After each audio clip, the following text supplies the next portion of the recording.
Fernando, ¿cómo estás? Buenas noches. Buenas noches, ¿cómo están? Bueno, tristeza, 39,2% de pobreza y 54,2% en los chicos. Un país devastado. Devastado además reventando la tarjeta, porque no solamente han empeorado todo lo que iban a arreglar, sino que además lo han empeorado reventando la tarjeta, es decir, transformando todo lo que era superávit y que recibieron en 2019 y llamaron tierra arrasada en déficit, reventando el tipo de cambio, reventando las tarifas razonables que recibieron. O sea, reventaron todo y aumentaron la deuda a una velocidad inédita, 80.000 millones de dólares, y además aumentaron la pobreza. Déjame señalar, 39% es el segundo semestre del año pasado.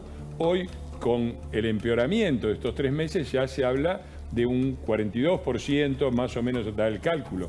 Para simplemente meterlo en contexto, el peor registro de la Alianza, pocos días antes de que el peronismo se prendiera fuera del país para derrocar al gobierno, fue de 38,3%.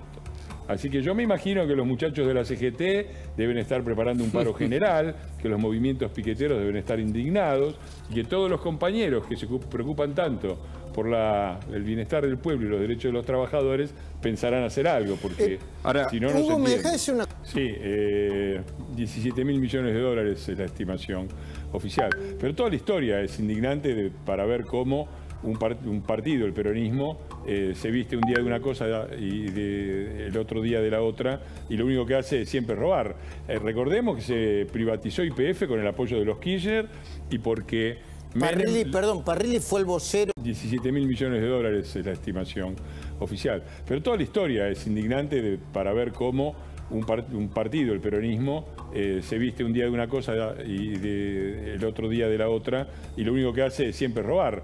Recordemos que se privatizó YPF con el apoyo de los Kirchner y porque Parrilli fue el vocero de quienes defendían la privatización, ¿no? Sí, y Cristina arengaba porque era necesario para los intereses nacionales, y los intereses nacionales consistían en que Menem le reconoció a las provincias petroleras, Santa Cruz, que se le habían liquidado mal no sé cuáles regalías, y así empezaron los fondos de Santa Cruz, más de 600 millones de dólares. Después, lo mismo que lo habían privatizado, la argentinizaron. La argentinizaron para dársela en gran parte a Eskenazi, el banquero de Santa Cruz. Eskenazi prácticamente no puso capital y compró la empresa sobre la base de las ganancias que iba a obtener después, que como si yo me compro una estación de servicio y pago con las ganancias que saco de la nafta. ¿Para qué me la vende el dueño? Sí. Bueno, ese escándalo es el original de este juicio. Empieza ahí, porque el grupo Petersen, como después hubo una pelea después de la muerte de Néstor Kirchner, el gobierno de Cristina Kirchner, quién sabe por qué motivos, decidió que no se podían liquidar las ganancias de YPF, es decir, que Eskenazi ya no podía seguir comprando la compañía con las ganancias de la propia compañía. Vaya a saber por qué lo hizo después de la muerte de Cristina Kirchner. La cuestión es que el grupo Petersen empezó un juicio, después le vendió el juicio a un grupo de fondo, al Bradford.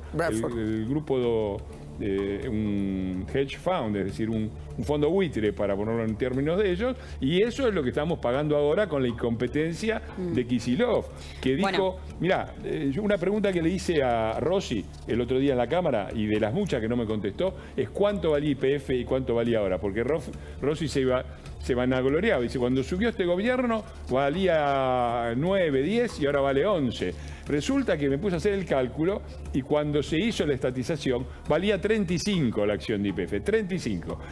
Y Kicillof declaró 19.000 millones de dólares de valor de YPF. Hacé la cuenta, perdiste 2/3, perdiste 12.000 millones de dólares de valor de YPF, a lo que ahora se suman 17.000 millones de dólares probables que vamos a tener que pagar, 30.000. Y ya estamos en 2/3 del famoso crédito al FMI, que dicho sea de paso, sigue poniendo mucho más plata en la Argentina de la que se lleva. Y quería agregar una cosa. Lo de Eskenazi es muy interesante. Primero, Repsol. Repsol, ¿saben quién era abogado de Repsol en esas épocas?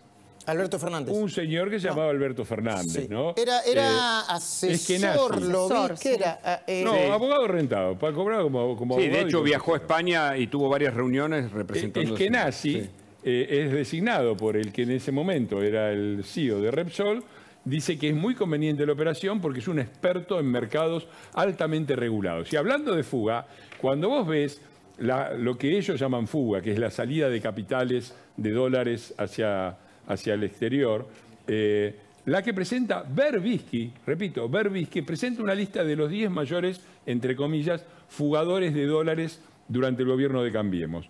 Entre los 10 primeros puestos, 4 de la familia Eskenazi. Así que estos muchachos que hablan tanto de los CEOs, de la amistad con las corporaciones, de los intereses cruzados, tendrían que acordarse que su presidente fue abogado de Repsol y que Eskenazi es, ahora, según Berbisky, el mayor fugador. Una locura, repito, que si vamos a revisar la epopeya de YPF, basta nombrar al señor Eskenazi y a Alberto Fernández para saber quién estaba ahí. Pero claro, déjame pasarte los datos completos del costo de la pasantía del aprendiz Kicillof por el Ministerio de Economía.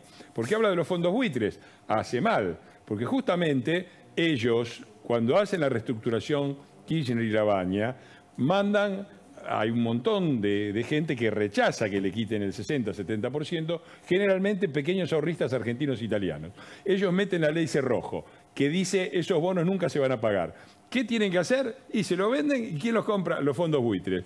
Que después de algunos años terminan en el Tribunal de Griesa, primer costo de Kicillof, 12.000 millones de dólares. Segundo costo, Club de París, punitorios. No lo que tenían que pagar por deuda, que no negoció ni le metió ninguna quita. Pagó los intereses y pagó punitorios, que si te atrasás en el consorcio, todo el mundo sabe que son simples. O sea, un revolucionario bárbaro. Los corrió con un cheque de miles de millones de dólares. 12.000 de los fondos buitres. Déjame terminar la cuenta. 12.000 de los fondos buitres, 3.000 de los punitorios. Pérdida de valor de YPF, ya lo mostré, 2/3, 12.000 millones de dólares. Juicio ahora probable, 17.000 millones de dólares. 44.000 millones de dólares. Un FMI completo que no fue, como el crédito, a pagar deuda preexistente, sino que se lo fumó la pasantía del aprendiz Kicillof en el Ministerio de Economía. Está muy claro, como habló en su momento, de que Cristina era responsable del pacto de impunidad con Irán por la muerte de 85 argentinos, como tantas otras cosas. Pero acá la falla yo creo que es de nosotros, de los argentinos, me incluyo, aunque nunca lo voté. Este señor apareció pateando borrachos en el piso, en los testículos, en plena campaña presidencial y pasó desapercibido, porque el concepto de la piolada, de la vivada, es que bueno, roban pero saben manejar el país, roban y se pelean pero después arreglan, roban pero defienden los derechos humanos, roban pero... Bueno, si vos votás delincuentes, lo más probable es que te roben a vos, lo más probable es que te quedes sin vacunas, lo más probable es que estemos en una situación así dramática, donde el gobierno no puede ni siquiera explicar esto, la mentira de ellos mismos. Ellos dicen, el país creció, gobernamos nosotros los peronistas, redistribuimos mejor. ¿Cómo es que sube la pobreza entonces? ¿Cómo es que se agranda la torta? Está mejor repartida y cada vez hay más pobres. Me parece que los argentinos, por una vez, debemos tirar a la basura todos estos preconceptos y dar vuelta a la página, porque el país así no aguanta más. ¿Algún tipo de reacción mayor, por ejemplo, desde el Congreso? Sí, desde luego. Nosotros podemos llevarlo. Es más, creo que ya hay varios pedidos, no pedidos de informes, sino expresiones de repudio que se tratan en la Comisión de Libertad de Expresión. Lamentablemente todavía no hemos podido reunirla porque el titular era Waldo Wolf, que ahora renunció. Tiene que asumir Sabrina. Sabrina está pasando un momento muy malo, acaba de fallecer. Gabriel Palumbo. Gabriel Palumbo, perdón. Así que calculo que lo haremos apenas posible la semana que viene, pero mucho más que eso no se puede hacer. Pero déjame subrayar una pequeña cosa, que es la cadena, porque la gente a veces dice, si el peronismo ha instalado esta idea de que la república y las instituciones no son importantes, que lo que importa es la justicia social. La verdad de todo es exactamente al revés. Arranquemos con la denuncia a cabo, pensemos en la impunidad que supone, y la impunidad que supone en un sistema que era el sistema de construcción de obras para el Estado, que era prácticamente el mismo en la industria farmacéutica, y recordemos que en nuestro gobierno, en el gobierno de Cambiemos, las obras costaban entre 30 y el 40% menos que durante el periodo anterior. Es decir, atrás de la amenaza a un periodista para que se calle la boca y el intento de voltear la causa a Cuadernos, lo que hay es una corrupción que se paga directamente en condiciones de vida de todos los argentinos. ¿Cuál es tu primera mirada, Fernando? Sí, no sé qué cámara me está tomando. No, sí, a ver, la situación es dramática, yo repito. Hay niveles de pobreza que son mayores que los de 2001. Pero lo que hay también es una oposición responsable que no alienta el caos en el país y que no promueve los saqueos por un lado y la represión del otro, ¿no? Recordemos que en aquella época hubo 39 muertos, de los cuales casi 30 murieron, 29 creo, murieron en provincias donde el peronismo a la vez alentaba los saqueos y la represión por parte de las policías que manejaban sus gobernadores. Pero esto parece que ser acá algo... lo que tenemos que, yo creo que es un año decisivo.